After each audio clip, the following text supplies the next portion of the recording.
Hey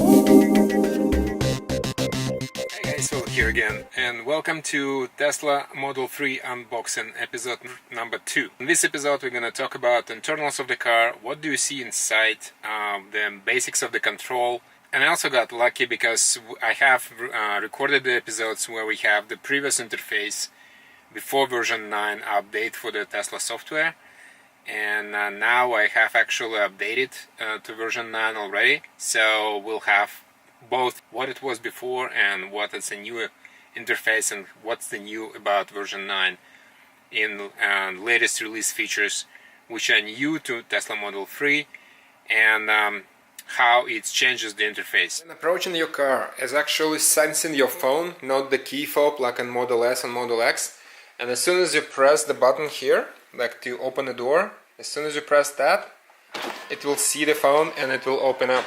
Now the car is ready, and that phone is actually working as a key as well, so now the car is fully drivable and I just can sit down and drive. Those are serving as the keys. All you have to do just tap it here and the car will open.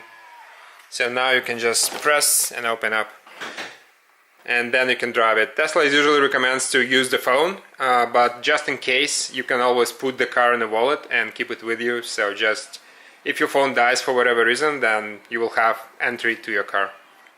There is a lot of space inside, so we were sitting on the back as well, and surprisingly enough, for such a small car, there is a lot of space on the back, so you can sit here. We actually were sitting like two big adults, and you see the leg room is pretty sophisticated. Plus you have here some USB ports and the control for the actual vents. But the control, if you want to power this vents or not, is from the front, from the dash on the front. Also, the car got panoramic roof, so you will see here, like the roof is going all the way. There is one solid piece of glass going all the way back, and it's amazing. And also here, there is a roof, glass roof as well. There is no like opening roof, but that's okay. Some little things like handle for your clothes. So this one opens. The trunk of this car is very spacious. As you can see, there is also a second floor which you can hide stuff and cover it up and nobody will see it, but in general you can put a lot of things inside the trunk. So it's very big and very spacious. Which is different from normal car, you don't have the handle here to open the door. So all you have to do is just press this button and the door will release, and then you can open it. In case something happens to your car and the electricity is no longer there, so the button doesn't work, there is a latch here which you can actually pull up, and that will open the doors. These latches are only available on the front doors, they're not available on the rear doors. But Tesla does not recommend to use that unless there is an emergency. So I'm not going to try that, but if you press here, the door opens and actually pushes out a little bit so you can open the door.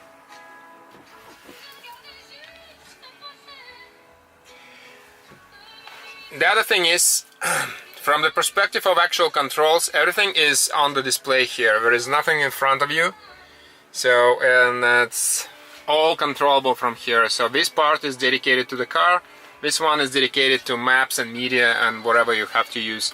So the settings are pretty straightforward.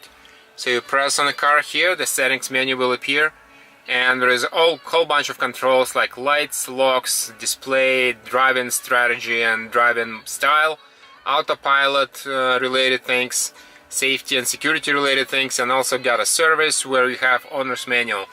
Tesla never gives you a manual in the form of the book.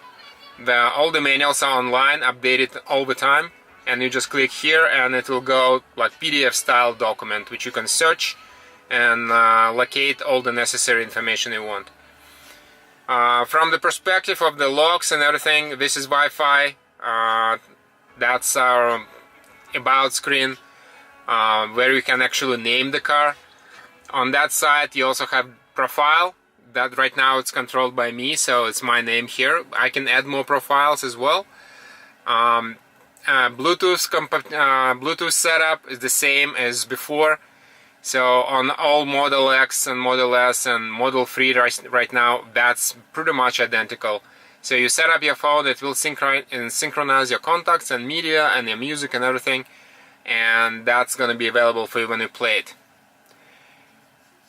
Also, the things like traffic and direction, there is a list of superchargers available. You can see right now there's a lots of them listed here, and all of them are pretty close.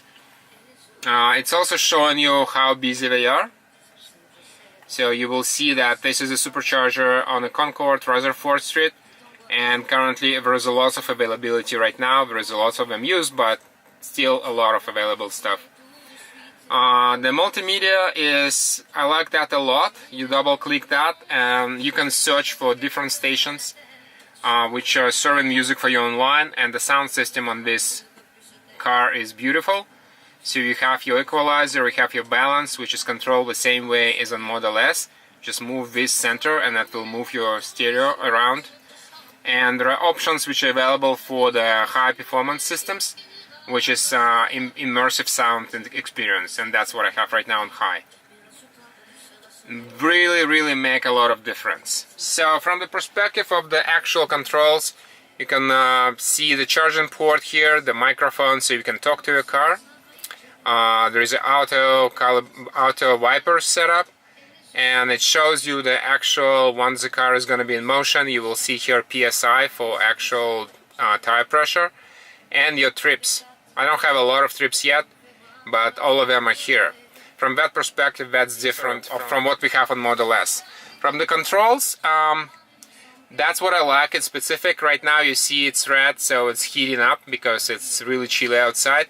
But what you can do is, because the vent is one big opening across the front, you can control the power and how the actual directions of where the vents are going by moving these two circles, or you can combine them together to one and just move one around, and that will be directing the airflow to you.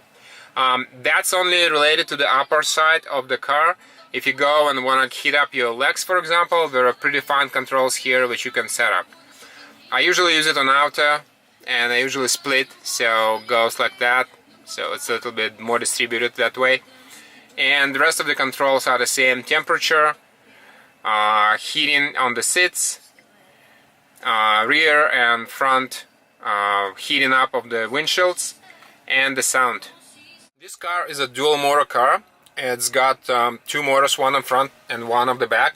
The total horsepower is around 300 something, 350 I think, and 527 Newton meters of torque, which is quite good. And it's speeding up to 100 kilometers an hour in around 4.8 seconds.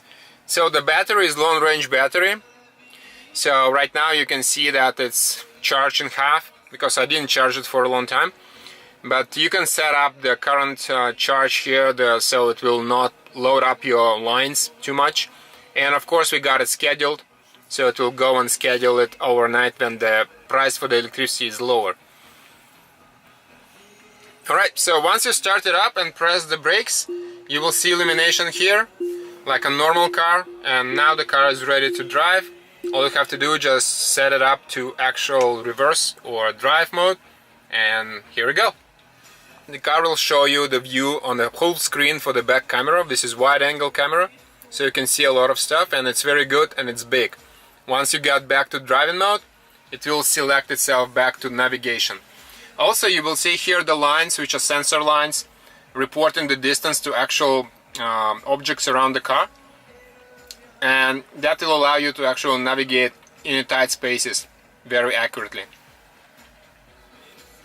Anytime you drive, you want to see the back view camera, you just click on this thing here and it will show you the back camera, even if you're driving forward, if you want that.